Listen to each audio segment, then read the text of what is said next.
next part of the lecture also has to do with the relationship between religion and the economy, but it's going to be from a Marxist point of view.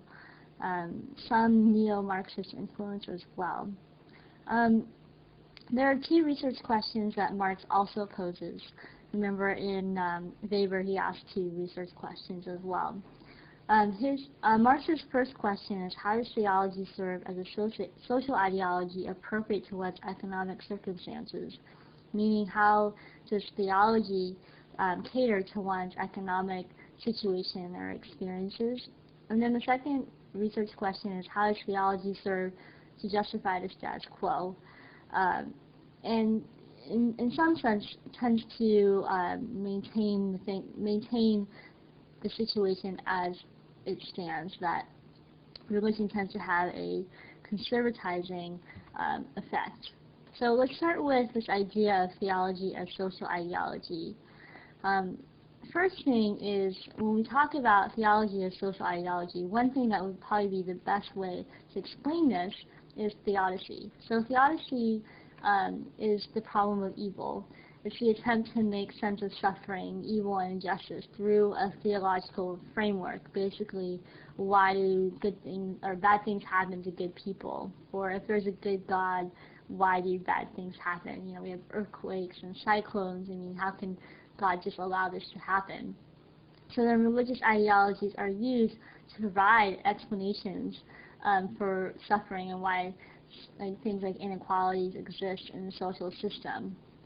Usually theodicy then is explained as part of a divine will or as a testing ground for God to determine the truly faithful. So yes, there are bad things that happen, but it's for a reason. And if you are truly faithful, then you will go along with it because this is part of God's will. Or structures of the world as something other than God's will, and salvation is found in the next world. So yeah, bad things happen, but that's because we live in an evil world. And once this world passes away, we'll have true happiness in the next world, or heaven. And this world, this sort of evil world, will pass away. Theodicies of the lower class usually are either of despair or of escape to explain economic deprivation, whereas theodicies of the upper class tend to be of good fortune to justify economic success. So here we're going to see two different kinds of theodicies, one tailored for those of the lower class and a theodicy catered to those of the upper class.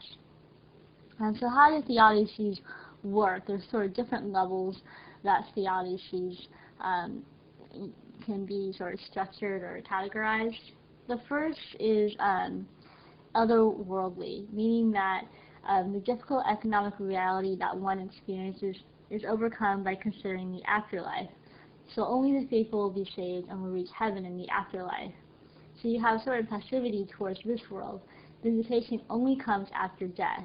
So this is particularly beneficial for the upper class because they can say, look, yeah, maybe things are really hard for the poor, but the truly faithful, you are going to be rewarded richly in heaven. So everything that you go through now, God will reward you in the end.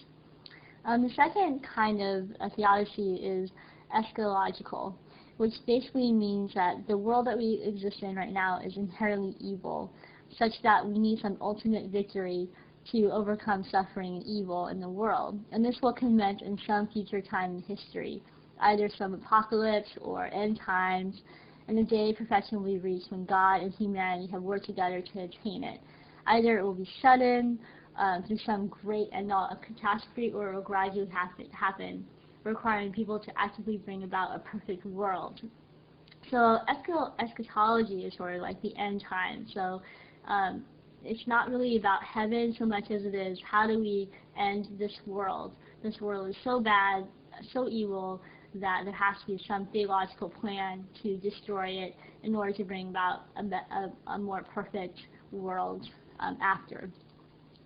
So remember, Marx is operating from a materialist point of view. He sees that economic self-interest are the driving forces of all social behavior. So the self-interest of the rich, those who own the means of production, are going to develop a worldview that's going to justify their wealth and alleviate any sense of guilt. The rich also tend to control belief systems in society. So this worldview then becomes sacralized because it's part of the church, right? But it also becomes normalized and then thereby mystifies and maintains economic inequality. So religion is used to keep the working class from questioning their position as exploited labor in a capitalist system. So his concern then was to advance a theory that would in fact create a revolutionary upheaval of the capitalistic system in favor of socialism. He really saw religion, this particular kind of religion, as preventing people from acting, from really understanding their economic position. So he wanted to translate theory into action.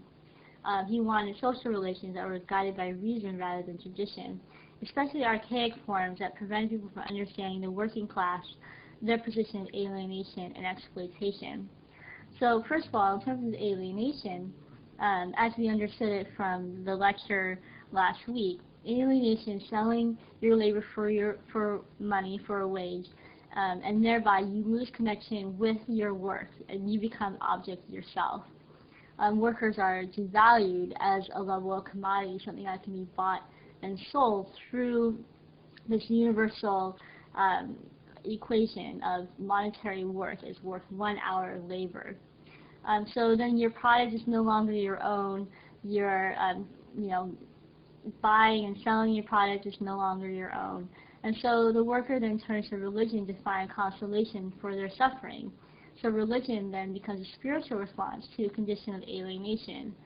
Religion is a product of deprivation in this case. The conditions, however, must be overcome not by religious beliefs that distort reality or create passivity, but rather to overthrow capitalism and establish a socialist society. This is sort of Marx's vision for the world. The other sort of end of this is exploitation, which is the exchange relationship between the capitalist, the owner, and the worker, which is an unequal relationship, one wherein the former ended with more of the bargain than the latter in terms of surplus value. So surplus value is the ultimate source of profit, gained from the difference of wage labor and the worth of their work. Remember, you get paid $10 an hour no matter what. But if you make more products, you don't get that profit. The owner or the capitalist gets it. So exploitation requires some form of legitimation or false consciousness. So legitimation happens primarily through ideologies or systems of cultural beliefs and values that serve the ruling class. So in explaining why would you not get more of the profit, religion can be used as an ideology of domination, saying, well, the benefit, your wealth, your riches will come in heaven, not now. So if you continue to work hard, if you continue to do God's work, you will be rewarded in heaven, sort of afterlife conception. So religion becomes a powerful conservative force that serves to perpetuate the domination of one social class at the expense of others, which requires the worker to examine class-based ideologies as a tool to maintain, legitimate, and perpetuate oppressive conditions. Again, Marx's vision is to somehow realize class consciousness, that your economic position should supersede all other forms of realities, especially because most realities, especially ideologies, will conform or conservatize, maintain the status quo of inequality. There are a couple of ideas that help to understand this relationship then between religion and economics. The first is hegemony. So when we talk about class-based ideologies, what is it exactly that we're talking about? Well, specifically we're talking about this concept of hegemony. Hegemony refers to the ideal representation of the interests of the ruling class as universal interests. So, for example, like the American dream is often something that comes up as an example of what we're all, trying to achieve. But most people don't actually achieve the American dream. Usually, it's about working hard, right? Doing your best and putting in, extra hours to make it. From a Marxist point of view, who does this serve? Well, this ideology serves the capitalists because they're the ones benefiting from people working extra hard, extra hours, where they may or may not make it or they may not be able to achieve the American dream at all. So according to Marx, each ruling class will use its ideas to as an idea that supposedly serves everybody. It's sort of this power of making their interest the common interest, but in fact really serves their own purposes.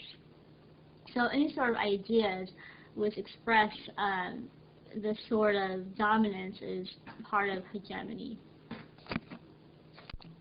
In fact, these ideas can be so strong that they become embedded, providing no obvious alternatives.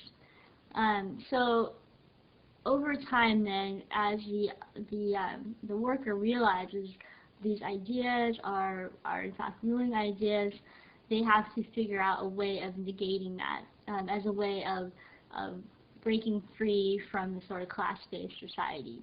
So hegemony is really powerful in trying to understand how ideas in fact serve the rich and not everybody, and how you can transform that to the benefit of those who are of the underclass, and hopefully break free from that and create a truly equal society.